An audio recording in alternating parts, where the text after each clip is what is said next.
Hi everyone, this is DM Thinker here again. I wanted to talk just a little about some world building tips for those of you who want to create homebrew campaigns but aren't sure where to start. So far, I've DM'd 4 homebrew campaigns, one that lasted almost 3 years and finished at level 20, and 3 others that are ongoing at levels 18, 17, and 8.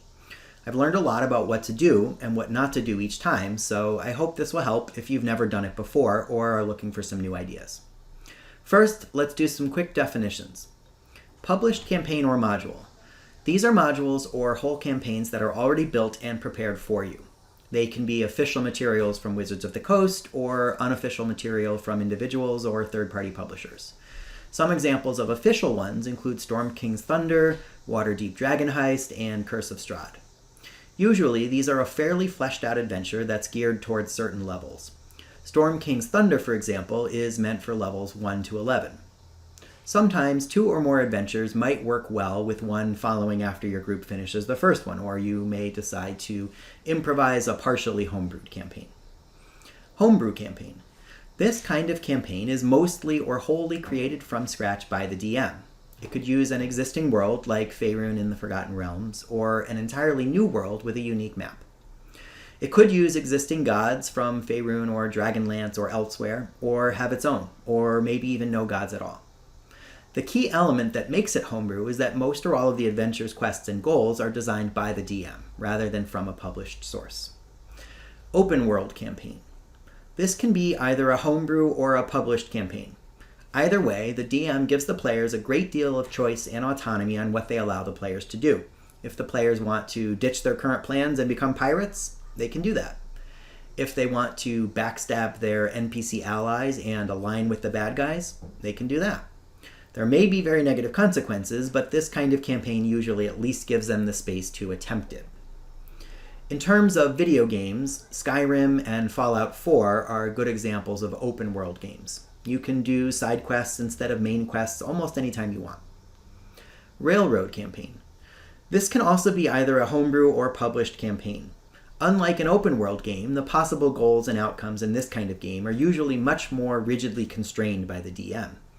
It may mean that the DM just refuses to let the players deviate from the main quest or path, or they may more subtly work to force the player back to the path they planned for. An example of this in video games would be Uncharted or Last of Us. There may be some exploring and side quests, but at some point your only option is to move forward in the main quest, and in the manner that the game demands. Sandbox Game. This is a campaign that has almost no plot or main goals at all. It may just have lots of side quests with almost no organized narrative structure at all. Very few D&D campaigns are ever true sandbox types because most players want at least some structure. Sometimes a West Marches style game where there are rotating players who act as a sort of bounty hunter or mercenary might qualify as this type. A video game example would be Minecraft, where players can choose to do almost anything they want, with the only main goal being to survive as long as possible. There's a lot of argument about open world versus railroad games online, but the truth is that very few campaigns are fully one or the other. A 100% open world game would really be more like a sandbox with unlimited player agency and no real guiding narrative. And a 100% railroad game would have the DM making every roll and disallowing even small choices, like which way to go in a dungeon. In reality, most campaigns are somewhere in between. Where yours falls is up to you and your players.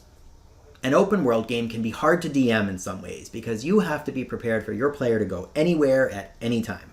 But a railroad game can also be hard to DM because you have to work harder to keep your players on the prescribed path, finding creative ways to keep them from randomly going off and ditching the main quest.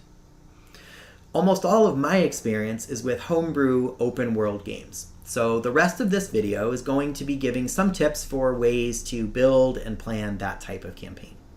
But that's not a knock on railroading.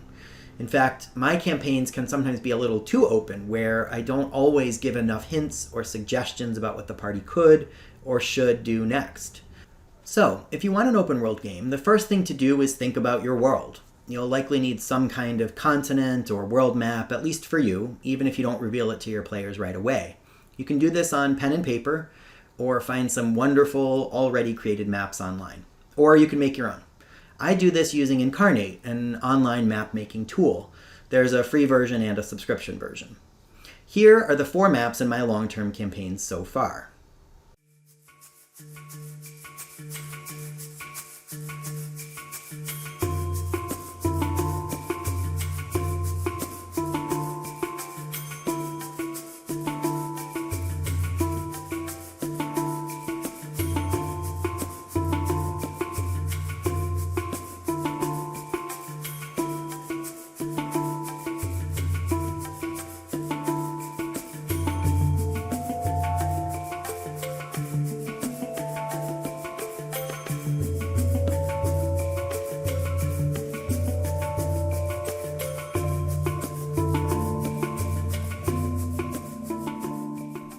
I like to think that they got a little better as I went along and learned more about how the world should be built and what it should include, but I'm not an artist.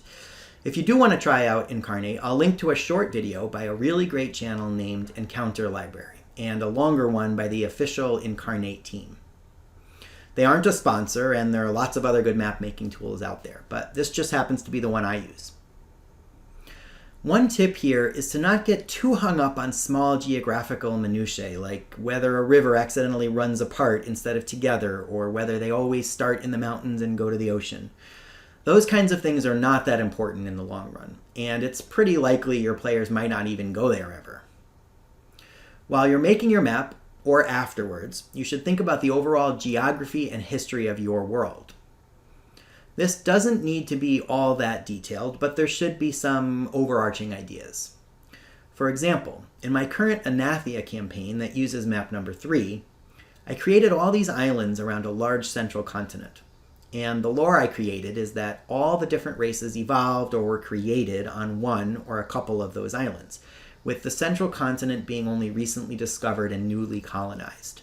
So, for example, humans evolved on Kiln Island and Breach Island to the north, with each island having its own distinct culture and accent. Furbolgs evolved on Golfin Island, and so on and so forth.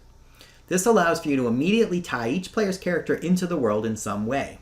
In our campaign, we have a dwarf and an elf, so it made a lot of sense to create a backstory where they knew each other already, since they grew up on the same island. It also lets your players play against type in some ways. Maybe their dwarf is annoyed by always seeing elves on their home island, and so they left to get away from them. Or maybe a human grew up somewhere other than the normal home island for humans. That all creates lots of opportunity for roleplay later on.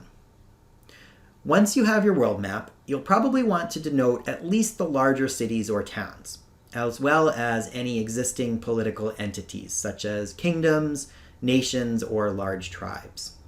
When naming the cities and kingdoms, it will help to give them names based on their culture, language, or the races that dominate it. This can help make them feel distinct, and can also help you and the players remember them more easily without having to always go back and look at the map every time. For some bad examples, let's look at my Pelin campaign map again. Notice how many of the cities have similar and non-distinct names. Tanir City, Tavis City, Marn City. Some of this can be attributed to those all being human-dominated regions, but it was really just a lack of experience on my part. The number of times we all forget if something happened in Tavis City or Tanir City really helped me realize that I needed to make them more distinct in later campaigns.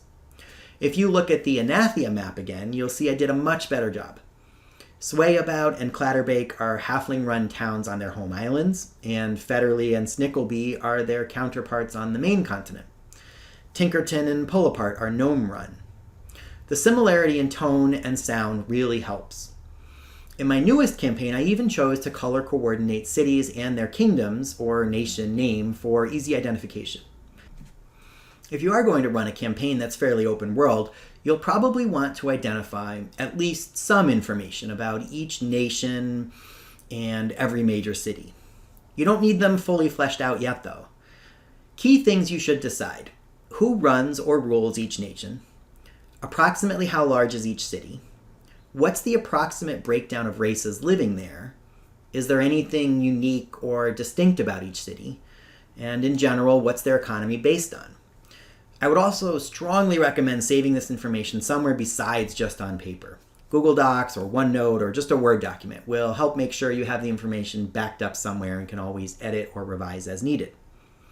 Let's run through some answers to the above questions for one of my cities in our Anathia game. Name, pull apart. Size, 8,000 people, 30-foot wooden walls with steel reinforcement. Races, 40% gnome, 40% halfling, 10% elf, 5% dwarves, 5% human, lizard folk, Goliath, dragonborn, some furbolgs. Unique elements, large ballista and catapults driven by steam engines on walls. 2 small airships patrol above the city. Economy, iron and steel works. Imports iron from Federley, imports fish game crops from Snickleby. That's probably more than you need to start, honestly, and you don't really need this for every single city from the very beginning. Start with the cities that are closest to where the players start and build out as you have time. Then you can add any other details as they come up. You'll probably want to help each player think about a very general backstory for their character. Where did they grow up? Why did they leave home? What's their personality like? Their character background from the player's handbook will be a good start. Now, you just need to decide where the players will start and how they will wind up together. There are lots of ways to do this and lots of great ideas online. I often like to have the first session start with the players dragged into a fight or emergency survival situation. A bar fight in the tavern, the town is attacked by invaders, or the ship they're on hits something and starts sinking. It's a good way to build tension and excitement right away. It gets the players all acting together towards some kind of common goal, even if it's just to survive or escape. And if the players are inexperienced or even brand new to D&D, it's a good way to throw them right into how skill checks, saving throws, and attacks work. Just be careful not to kill them right away. I hope this helps you with planning your open world campaign. Please like and subscribe if you like this and want to see more videos like it. And if you have ideas for more topics I should cover, put it in the comments.